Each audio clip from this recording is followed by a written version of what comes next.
Doctor साहिबा, मैं आपसे एक अहम मसले पर बात करना चाहती हूँ जो आजकल कई शादीशुदा मर्दों को परेशान कर रहा है। अक्सर देखा गया है कि मर्द जिनसी ताल्लुक के दौरान बहुत जल्द इंजाल का शिकार हो जाते हैं, जिससे न सिर्फ उनका एतमाद मुतासिर होता है बल्कि अज़दवाजी जिंदगी पर भी मनफी असर पड़ता है। तो हम जानना चाहेंगे कि इसकी क्या वजूहात हो सकती हैं और क्या इसका कोई मुअस्सिर इलाज मौजूद है। बराह करम नाजरीन को इस बारे में आगाह करें। जी, आज का जो टॉपिक है डिस्कस करना, मैंने पहले मेरे ख्याल अपने व्लॉग्स में नहीं किया हुआ, दैट इज़ प्रीमेच्योर इजैकुलेशन, और इसको उर्दू में सूरतुल इंजाल कहते हैं। और इसकी जो लेटर स्टेजेस हैं उनमें जरियान और ये सब मुख्तलिफ चीज़ें आ जाती हैं। ठीक है, प्रीमेच्योर इजैकुलेशन है क्या? इसको टाइमिंग का इशू भी कहते हैं, और ज़्यादातर लोग इसको टाइमिंग का इशू ही कहते हैं कि भाई टाइमिंग नहीं है। जब अज़दवाजी ताल्लुक में मर्द इतना कंट्रोल ना रख सके अपने जो रिलीज़ होने का टाइम है अपने ऊपर, और जल्दी रिलीज़ हो जाए, जिसकी वजह से उसको और उसके पार्टनर को दिमागी स्ट्रेस का शिकार होना पड़े, तो उसको प्रीमेच्योर इजैकुलेशन कहते हैं। इसकी रेंज है 5 मिनट से 1 मिनट तक। तो एक तो परमानेंट टाइप भी कह सकते हैं आप उसको, और एक को आप सेकेंडरी टाइप भी कह सकते हैं। जो परमानेंट टाइप है वो लेस देन 1 मिनट जब भी होगी आपकी टाइमिंग, तो उसको हम परमानेंट टाइप कह देते हैं, और इसको ट्रीट करना एक चैलेंज है। और बाकी अगर 2 से 3 मिनट है वो सेकेंडरी है, उसकी वजूहात डिफरेंट हैं। परमानेंट टाइप की वजूहात कई दफ़ा हम ये कहते हैं कि प्राइमरी है, शुरू से ही है कि जब आप पैदा हुए थे या आपकी जीन्स में ये चीज़ आ गई हुई है। और सेकेंडरी के कॉजेज़ हैं, इन्फेक्शन है, यूरिनरी ट्रैक्ट की इन्फेक्शन है, आपके प्रोस्टेट ग्लैंड की इन्फेक्शन है, आपके स्पाइनल कॉर्ड की कोई इंजरीज़ हैं जिसमें नर्व्स डैमेज हो गई हुई हैं, आपका कोई ब्रेन के अंदर कोई आपका शरेयान फट गई है, ये चीज़ें प्लस स्ट्रेस। ठीक है, एंड ओवर मैस्टरबेशन। अभी इस चीज़ पे रिसर्च नहीं हुई ओवर मैस्टरबेशन पे, मगर with the passage of time जितना जितना मेरा एक्सपीरियंस होता जा रहा है, और मैं ही इस पर रिसर्च अप करने का सोच रही हूँ कि जितनी एडिक्शन हो जाएगी मैस्टरबेशन की, उतनी ही सेंसिटिव स्किन भी हो जाएगी, और उतने ही आपके ब्रेन के केमिकल्स जो हैं वो डिस्टर्ब हो जाएंगे और उनकी कमी हो जाएगी, जिसकी वजह से कि ये बीमारी आपको बहुत जल्दी आ जाएगी।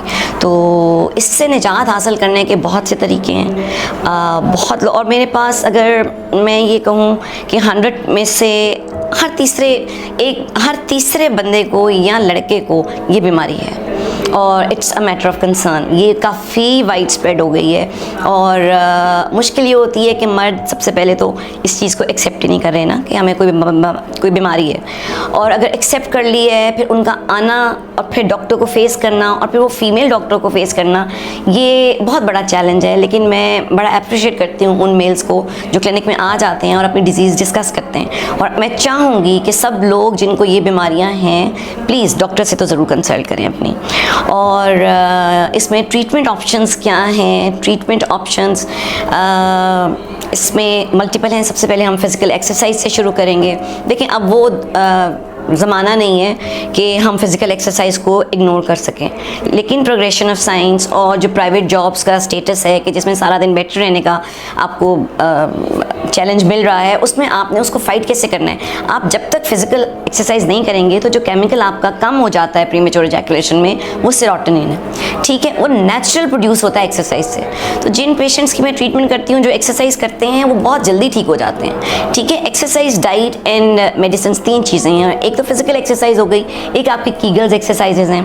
कीगल्स एक्सरसाइज हैं आपके पेल्विक फ्लोर मसल्स की, यानी कि आपके निचले हिस्से के जो मसल्स हैं उनकी एक्सरसाइज। वो मैं अब यहाँ डेमोन्स्ट्रेट नहीं कर सकती, वो आप गूगल में जाएँ, आप यूट्यूब पे जाएँ तो आपको कीगल्स एक्सरसाइज मिलेंगी। आपके निचले जब मसल्स आपके स्ट्रॉन्ग होंगे तो आपका कंट्रोल सिस्टम बेहतर हो जाएगा और आप इजैकुलेशन को बेहतर तौर पे कंट्रोल कर सकेंगे। ठीक है, ये मैंने एक्सरसाइज में बता दिया। और दूसरा कुछ टेक्निक्स हैं जो कि डॉक्टर्स ही आपको बताते हैं कि ड्यूरिंग अज़दवाजी ताल्लुक जब आप बना रहे होते हैं तो उसमें स्टॉप टेक्निक है, स्क्वीज़ टेक्निक है। इसमें डाइट का आप देखो कि आजकल आप डाइट में क्या ले रहे हैं, it's all nutritionally low value की डाइट है। ठीक है, जब भी आपकी न्यूट्रिशनल वैल्यूज़ लो जाएंगी और आपका टेस्टोस्टेरोन लेवल लो होगा तो आपके सीमन की क्वालिटी, क्वांटिटी और आपके इजैकुलेशन टाइम में बहुत फ़र्क पड़ेगा। अपनी डाइट को हेल्दी रखें, फ्रूट्स एंड वेजिटेबल्स अपनी डाइट में आप ऐड करें। ठीक है, और उसके बाद आपका आ जाता है जनाब कि आपने अपने वज़न को कैसे मेंटेन करना है। वज़न को आप लोगों ने अपने मैं कोई डाइट प्लान नहीं देती, जो ले रहे हैं उसको आधा कर दें, ठीक है, वो आधा हो जाएगा। आपकी एक्सरसाइज हो गई, डाइट हो गई, और अब मेडिसिन। अब मेडिसिन जो हैं वो ज़्यादातर वो दी जाती हैं जो सेरोटोनिन के लेवल को बढ़ाती हैं। ये वो मेडिसिन हैं जो एंजाइटी, डिप्रेशन में भी पेशेंट्स को दी जाती हैं, लेकिन ये कि प्रीमेच्योर एजैकुलेशन को कंट्रोल करने के लिए यही मेडिसिन अभी तक जो है रिसर्च में है, और जो मेरे एक्सपीरियंस में है दे डू वर्क। ये ड्रामेटिकली काम करती हैं और पेशेंट जल्द ही अपनी टाइमिंग पे कंट्रोल कर लेता है और एक अज़दवाजी ताल्लुक़ बनाने में कामयाब हो जाता है।